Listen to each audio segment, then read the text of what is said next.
कुख्यात अपराधी आतंकियों की तर्ज पर अपना नेटवर्क चला रहे हैं और नशा तस्करी के लिए कोडवर्ड का इस्तेमाल किया जा रहा है, जबकि अन्य गतिविधियों के लिए बातचीत पूरी तरह से व्हाट्सएप और इंस्टाग्राम कॉलिंग के जरिए की जा रही है। जिस तरह से आतंकी किसी वारदात को अंजाम देने से पहले रेकी करते हैं, ठीक उसी तरह से अपराधी अपने काम को अंजाम देने के लिए रेकी कर रहे हैं।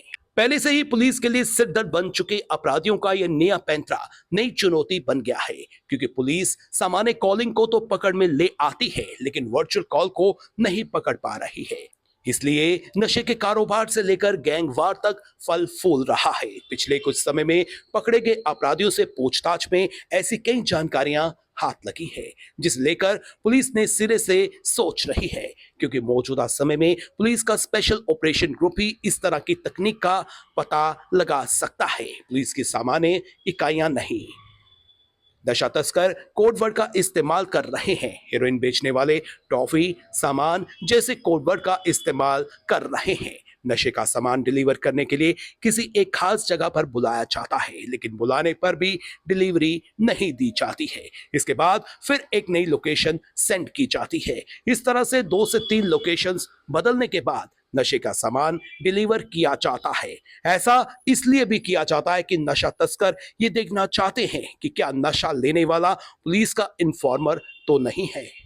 आपको बता दें कि अपराधी अपने लिए हथियार और पैसा जमा करने के लिए वीपीएन नंबर्स का इस्तेमाल कर रहे हैं, ठीक उसी तरह से जैसे आतंकी किया करते हैं। विदेश से कुछ नंबर्स के जरिए व्हाट्सएप और इंस्टाग्राम अकाउंट बनाए गए हैं। इन्हीं अकाउंट के माध्यम से ये आपस में बातचीत किया करते हैं, यहीं से अपनी गतिविधियां चला रहे हैं और यहीं से इनका यूपी और पंजाब में बैठे हैंडलर से हथियार खरीदने और पैसे लेने की सेटिंग हो रही है।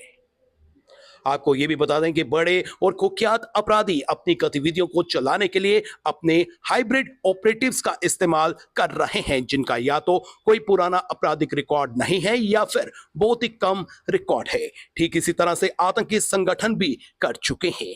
आतंकी भी ऐसे युवाओं का वारदात में इस्तेमाल करते थे जिनका कोई पुलिस रिकॉर्ड ना हो। वारदात को अंजाम देने के लिए बड़े और कुख्यात अपराधी हाइब्रिड अपराधियों को सुपारी देकर वारदात करवा रहे हैं। जैसे 1 महीना पहले जेल क्षेत्र में हुए गटारू हत्याकांड में भी हाइब्रिड ऑपरेटिव्स का इस्तेमाल किया गया था। खौफ गैंग के सरगना ने सुपारी देकर गटारू की हत्या करवा दी थी। इसी तरह से मीरा साहिब में भी कुछ दिन पहले गिरफ्तार किए गए 4 गैंगस्टर्स ने पुलिस से पूछताछ में कबूल किया है कि उन्हें कुख्यात बदमाशों ने प्रॉपर्टी डीलर्स और कुछ अन्य लोगों की हत्या करने की सुपारी दी थी। इन लोगों के पास से पुलिस ने 4 पिस्टल भी बरामद की हैं, जो यूपी से ये लेकर आए थे।